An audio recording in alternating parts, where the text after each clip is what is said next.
At exactly 8:04 a.m., the Greenville Police Department in North Carolina got a call about a murder. The cops received the report and arrived at the crime scene by 8:17. They started checking out the apartment when Detective Sam showed up. He was the lead on the case.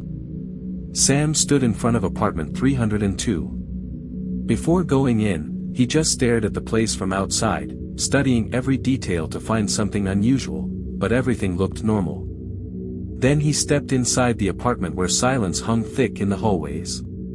Despite the quiet, there was something weird that grabbed his attention, like the place was trapped in an unnatural, heavy silence. He slowly raised his hand and pointed his finger at the smart lock from the inside. No sign anyone had come in or out.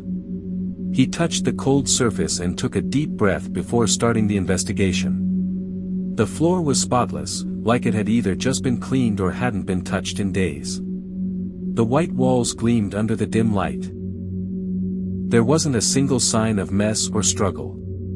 But right in the middle of the room, on the floor, there was a small bloodstain. Under that weak light, it looked like an open wound in the heart of the silence. Sam stepped carefully, looking the place over with his eyes. A place with no sound, but screaming with silence, he muttered to himself.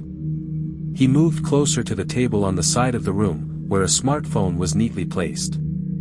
The screen was off, no new notifications. But what caught his eye was the date and time on the phone, the same day as the crime. It was clear the phone hadn't been used or turned on since the murder. No calls, no texts, like the killer never touched it after that moment. Detective Sam walked over to the bookshelf. Some books were upside down, but no signs of violence or disorder. He looked at the curtains. They were smooth, not a single movement. Another clue that nothing unusual happened here, like the whole place was trapped in a glass case of silence. He thought, no room for screaming here, no violent movement either. He lifted his eyes to the ceiling, deep in thought. We need to know more about this guy, about his life. The victim was a businessman named Joseph Reed, a man whose life held more secrets than most. A successful businessman but controversial. With his companies spread all over town and control over the real estate market for years, he never had peace or real friends. He suffered from crushing loneliness. His ex-wife, Nadia, had walked away, and his bond with his son was fragile and tense. His co-workers described him as ruthless and strict, a man who showed no mercy and never tolerated weakness. Sam started reviewing Joseph's old files, reading about his broken relationships and shattered memories. He wrote in his notebook, "To understand the victim, you gotta unravel his loneliness first." After a long investigation, Sam found out that Joseph's wife had divorced him 2 years ago, but the fights never stopped. She didn't show up for the funeral and ignored all the police calls. Neighbors in the building said she was always angry. Her voice could be heard down the street when she lived with him. Sam sat down with the detectives and the police chief, discussing the tense relationship details.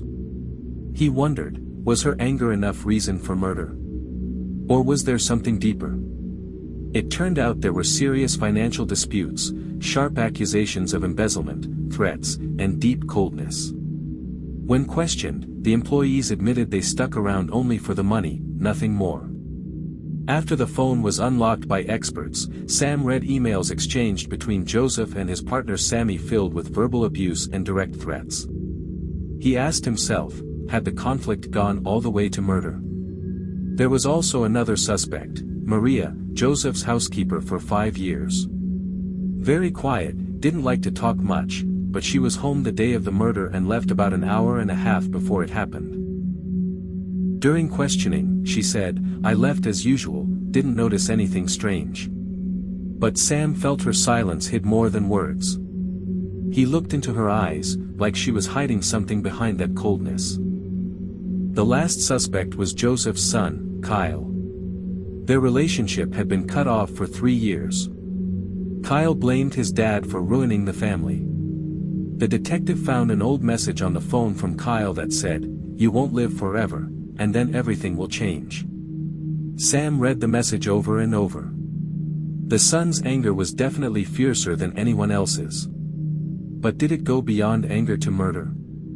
Sam waited for the autopsy report, and when it came, it said the death occurred between 12:30 and 1 a.m. Cause of death was a strong stab wound from behind that pierced the body, causing fatal bleeding. The smart lock recorded it being locked from the inside at 11:46 p.m., with no door opening after.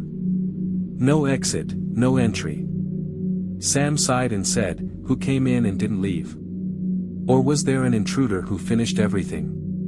Back at the crime scene, Sam carefully searched Joseph's desk. After a long search, under the desk leg, he found a paper that said, "If you do this, everything will end." Sam took the paper carefully, studying it. Was it a threat? An agreement? Or a secret message? After a more thorough search, they found a suspicious medicine box inside the bedroom, under the wardrobe. It wasn't prescribed to Joseph, not among his known meds. He wondered, was this medicine given before death? Did it make him weak? Or hallucinating and killed himself, but the stab wound was from behind? The box was sent to experts who confirmed it was a Pakistani hallucination drug that doesn't show up in blood or tests at all. Checking the building's security cameras multiple times, something strange showed up around 11:42 p.m. A shadow appeared near the main door, heading toward it, but didn't show up again, then disappeared. Sam paused the video, studied it, and said, he didn't come through the door, but he definitely got in. Sam sat alone in his office, reviewing scattered evidence and files. He felt the case getting more complicated.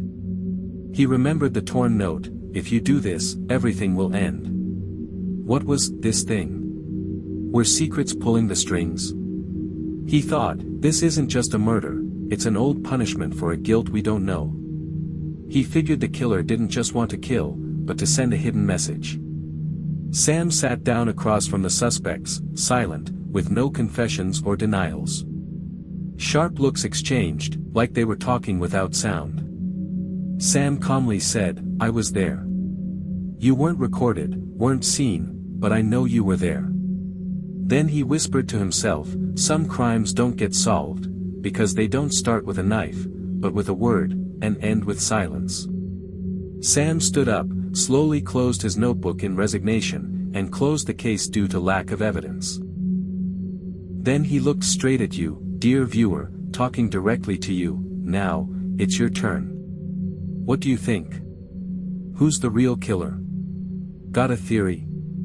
Share it in the comments, be the second detective, and maybe, you'll solve the mystery of the silence on the third floor.